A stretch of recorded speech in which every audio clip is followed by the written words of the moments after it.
Hello and welcome to the Magical Learning Podcast for this week. This week we talked about how to stay consistent, which is something that I personally struggle with. If you're someone who also struggles with it, this is a great episode for not only how to stay consistent, but how to want to do things that you want to do. Have a magical week. Hello everybody and welcome to this week's episode of the Magical Learning Podcast. If you're watching this, you already know this, but if you're not, we've got a nice tight group today. It's just me, Danette, and John.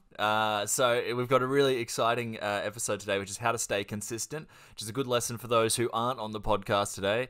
Wink, wink, Alan and Graham. Love it. No, I'm just kidding. They've got other stuff on that's going on. But I'm lucky enough to be joined by Danette and John today, so this is exciting. And today, obviously, as I said, we're talking about how to stay consistent. This topic I chose because I struggle with this a lot day to day, but I know we've got some people here that can really help me and hopefully you as a listener out. So, but before we get there, let's talk to them and see how they're going. So, John, how's your week been? It's been a busy week working from home because of the election actually here in Australia. So they've kicked us out of our office and sitting at home, which is fantastic. It's not the whole building, it's just 2 floors that they've decided to take over. Anyway, and cold. It's cold in Canberra. That's not good. How cold was it that you said this morning when you went for a run, John? 4 degrees. Just not what you want at all. So, no. Not good. It's stupid. Well, thanks for that, John. Danette, how are you going this week? Yeah, great, Jez. We've had a big week this week. So started in Melbourne on Friday, headed home from Melbourne on Sunday, was home Monday, Tuesday running workshops, and then quick trip to Sydney. Did some videos for a client and then back home early Thursday morning. And Graham's now, so I'm sending Graham apologies so everyone knows where he is. He's taking his parents on a road trip back to where they were born. So his parents are 88 and 84. So that's a pretty special trip this weekend for him. So he sends his apologies to everyone. Okay, that's pretty cool. Yeah, it is cool. Yeah, well, that's exciting. I'm sure we'll hear about it on next week's episode. We can hear how everything went, so very exciting there. Awesome. Well, thanks so much, you two. Great to have you on. Let's jump into the first question here, which is question 1. What are some things that can take us out of being consistent? So I might start with John here. Okay, yeah, so life takes us out of being consistent. I mean, life throws us different things at different times and you don't know what's coming. So unless you're really committed, and a lack of commitment, and it's not even commitment, it's lack of prioritization, I would say. If you don't prioritize whatever it is that you want to do, it doesn't get up onto your schedule or front of mind, and therefore it doesn't get done. So, yeah, you need to prioritize what you want to do. And you can call it laziness, you can call it whatever you want, but to me, it's prioritization. Awesome. Yeah, thanks for that, John. That's a good response. I think once I say my answers, I think we can probably have a bit of a other discussion, but I think that is a great start there. Awesome. Danette, what are some things that can take us out of being consistent? So I love what John said and very much agree with that. A couple of other things. You might just be doing too much, so you don't have space, which can then get you out of, even if you were consistent previously, you can sort of just lose that momentum that John was talking about. Sometimes, and this definitely happens for me, when I'm not sure how to do something. So if I'm trying to be consistent in something and I haven't quite nailed it yet, and I'm still struggling with how do I do this, that can also sort of stop my consistency. Sometimes it's just, are you really interested in that thing? So it might not be a habit, or you might not be consistent because your energy around it's like, not so much. So they're my sort of main reasons. And I've got to say, there's times where I struggle with it as well. And for me, it's often I don't know quite how to do that particular thing. So it might be clients ask me to come back and I'm like, oh, I've still got to work my way through and I haven't got the space for that. And sometimes it is, it's not something that I really love doing. Absolutely. What about you, Jez? Yeah, well, actually, kind of piggybacking off what both of you have said, and I think that for me, one of the big factors beyond outside factors, because I definitely agree with that. If other things are happening in your life and you just don't have the time, that can be part of it. But I agree a lot with what you're saying about both the prioritization and why you're doing it in a lot of ways. We talk about finding your why a lot, but I think even down to a task level, it can be important. Why am I doing this? I know just personally for me, I've found that I've started to make more comedy videos in the last probably 3 weeks. And I've always wanted to be sort of consistent with that, but I've struggled with it. And I think the thing that's shifted is, for me, is I used to think, are people going to find this funny? Maybe I can make something that sort of is related to something that people are finding funny. And now I've shifted it to, what do I think is funny? And then I'll just make that. Nice. And that change, that's really the only change, but I am now finding I actually enjoy the process a lot more of making those videos, you know, start to finish. Even the bits that would bore me and I'd just stop making a video because it was too boring. Now I'm enjoying it, you know? That's awesome. Yeah. So I think it does come down to that. And then as it's more fun, it goes higher in my priorities list because it's something I actually look forward to doing, you know? So true. So yeah. Anyway, thanks for your answers, because it's clarified that a little bit when you're talking about, John, especially that prioritization, and Mum, you're touching on it as well. Yep. I think that is a really good point. Yep. Awesome. Well, let's jump into part 2 here, and I might start with you for this one, Danette. What are some benefits of consistency? So if the consistency relates to dealing with other people, it actually is a massive element in increasing trust. So if you want to build relationships with people, if you are consistent, then their brain goes, I know if I ask that person, they'll deliver.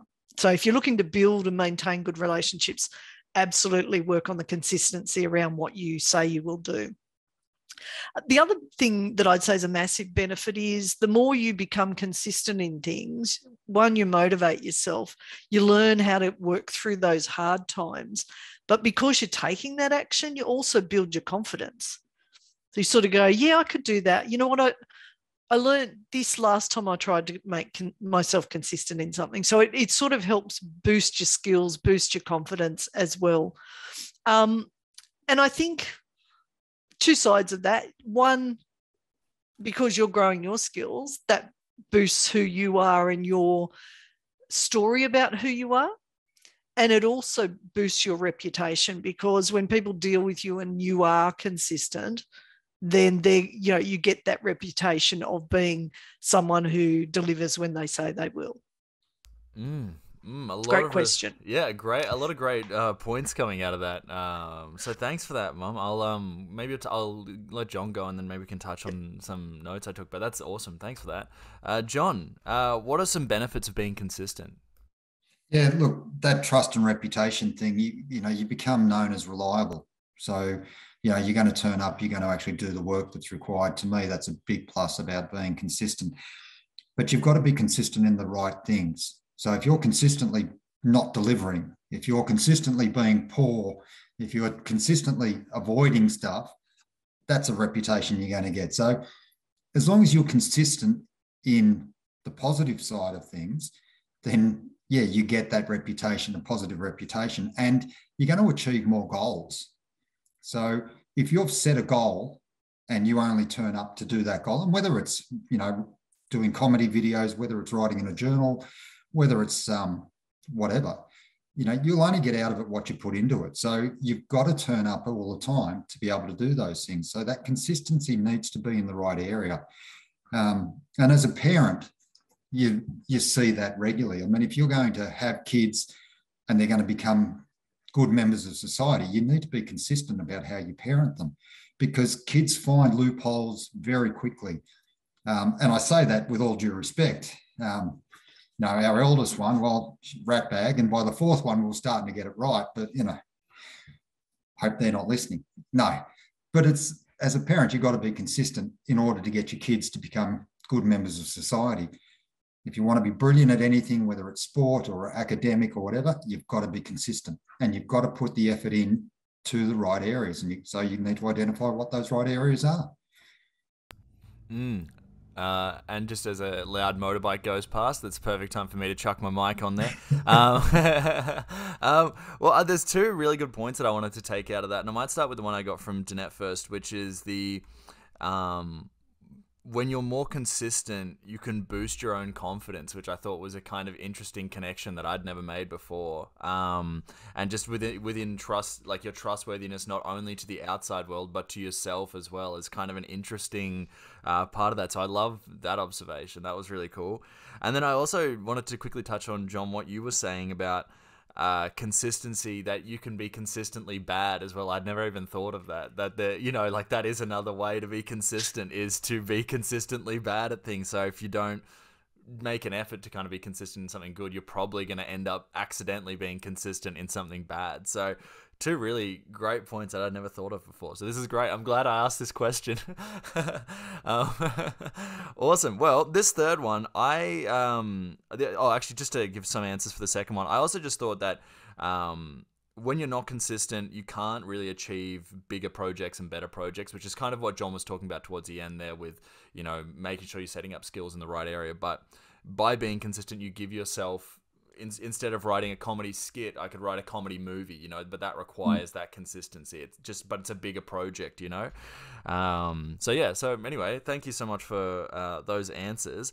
Well, let's jump on to question 3, for which I don't really have answers, so I'm here to listen, which is, what can we do to be more consistent? And I'll start with you, John.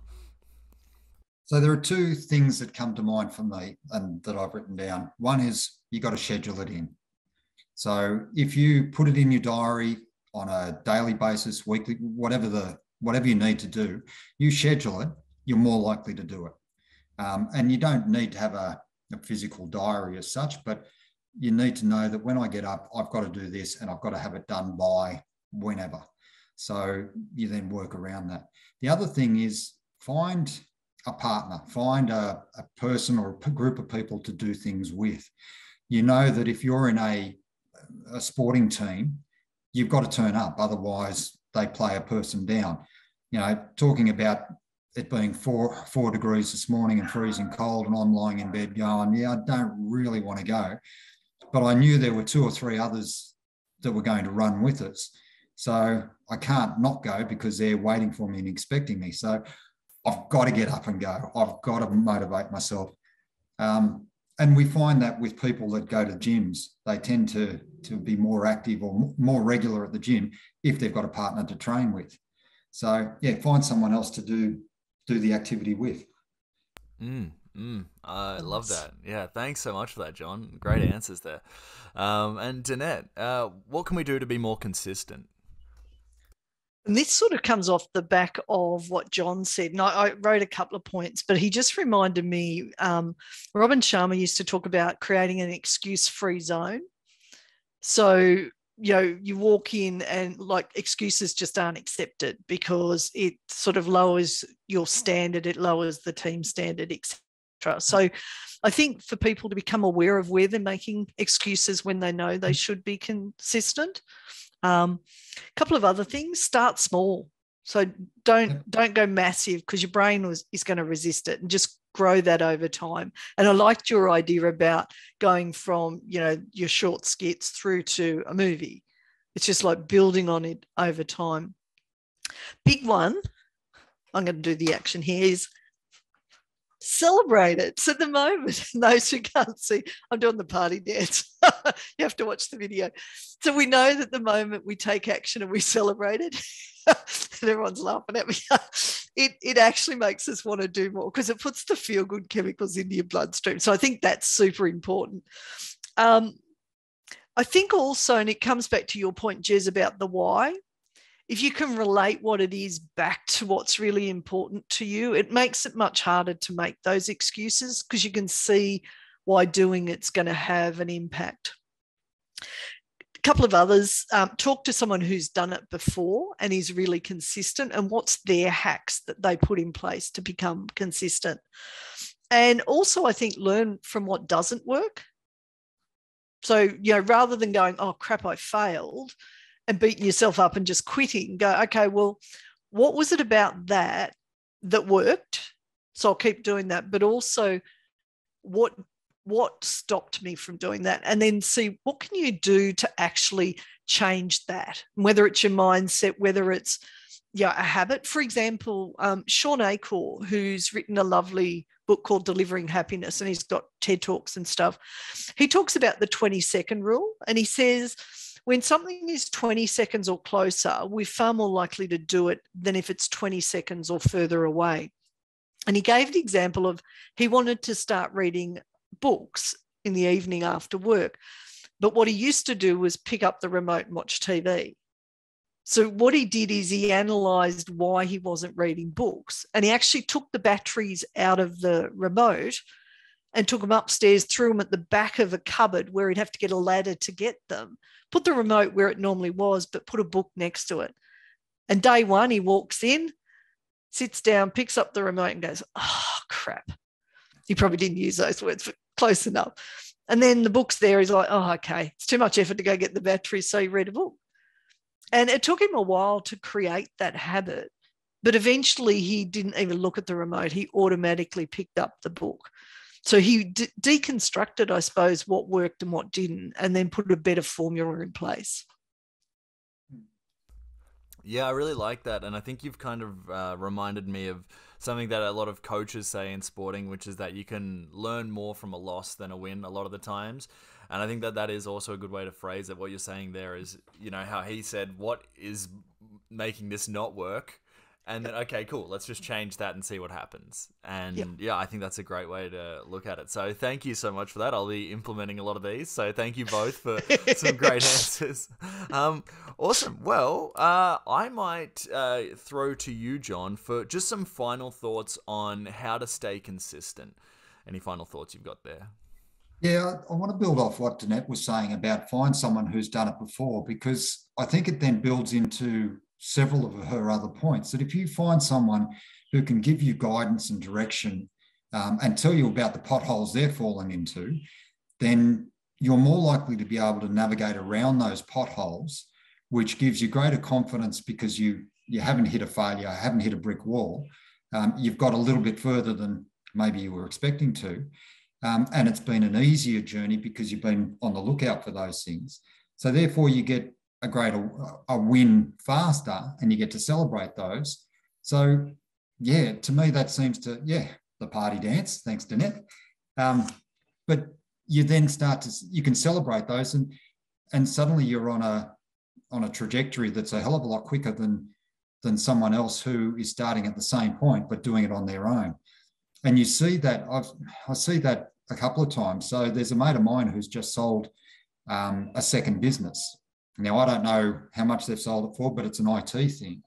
And he got into that after selling the first business and was able to obviously accelerate this second one and been able to, sell it off at a faster rate. So he's learned from the mistakes out of the first one, put those into place in the second one, and has accelerated the business to a point where it's time for him to leave. Yeah, that's amazing. And that's also, it's also when you frame it like that, John, it's almost like he was his own mentor for the second business. Like him as in the first business was that for the second business. And it shows how effective it can be. So that's awesome. Yeah, he learned from his mistakes and was able to put that into practice. And we do that, even in the business I'm in government and project management, we talk about lessons learned and learning from those. Well, we do a lessons learned at the end of every project, and we make sure that we relearn those lessons into the next one because we don't bother paying attention to the first one. And we hit every obstacle yet again, and we go again. And then you move into the third project. So, if you can do that lessons learned, you can accelerate the achievements. Awesome. Well, thanks so much for that, John. Love that. And I love that example as well. Awesome stuff. Danette, final thoughts on how to stay consistent. So I found a quote by Dwayne Rock. Is that his last name? It is Rock? No. Dwayne Johnson. The Rock. Sorry, Mr. Johnson, if you're listening. Apologies for apologies. I was like, I don't think that's right, but I wrote it down. Clearly, I was a bit distracted as I did it. But I love this quote that he had, which is, wake up determined, go to bed satisfied. And part of that is that whole consistency. So if you're continually delivering, you get to the end of the day and it's like, you know what, that was a great day. I did what I, want, what was important and what I stand for. So for me, that is a great quote, even though I got his name wrong. Sorry, The Rock. The other things that a simple question. So what area of your life do you know you need more consistency in? And then sort of go down that rabbit hole to sort of think, okay, what can I do to get consistent in a specific area? And it might be work, it might be family, it might be exercise, it could be health, it could be a number of things, but zone in on one to start with that you know that if you did it would really leverage some of the other ones. And it could be getting up at 5 a.m. It could be doing exercise. It could be going, okay, if I say I'm going to call this person, I'll call them on that day, and they give themselves parameters. Start small, start today. And the other thing I'd say is, and it comes to what John was saying, is ask yourself the 3 questions we always talk about. What do I keep doing because it's working? What do I need to stop doing because it's not helping me in terms of consistency? And what do I need to start doing to build that consistency? Thanks, Jez. Great topic. Awesome. Well, thanks, John, too. Yeah, thank you both so much. Some great answers. I've taken down a bunch of notes. I'll be implementing those. So I want to thank you both for that. Great episode, and I think we've done a great effort given there's only 3 of us. I think we've really covered that topic pretty well. I also want to say thank you to everybody that's been listening. We had our best week ever last week, so thank you to everybody that's listening and sharing it. It's awesome. Also, so just off the back of that, we are going to be implementing some new sort of segments in the future, so some little bits and pieces to get accustomed to and to enjoy listening to, but we'll be announcing them in a couple of weeks, so get excited for that. Otherwise, I just want to say thank you all so much for listening. Thank you to John and Danette for being on today. Another great episode, and as always, have a magical week. Thanks, Jez. Thanks, Danette. Yay! Thanks, John. Thanks, Jez.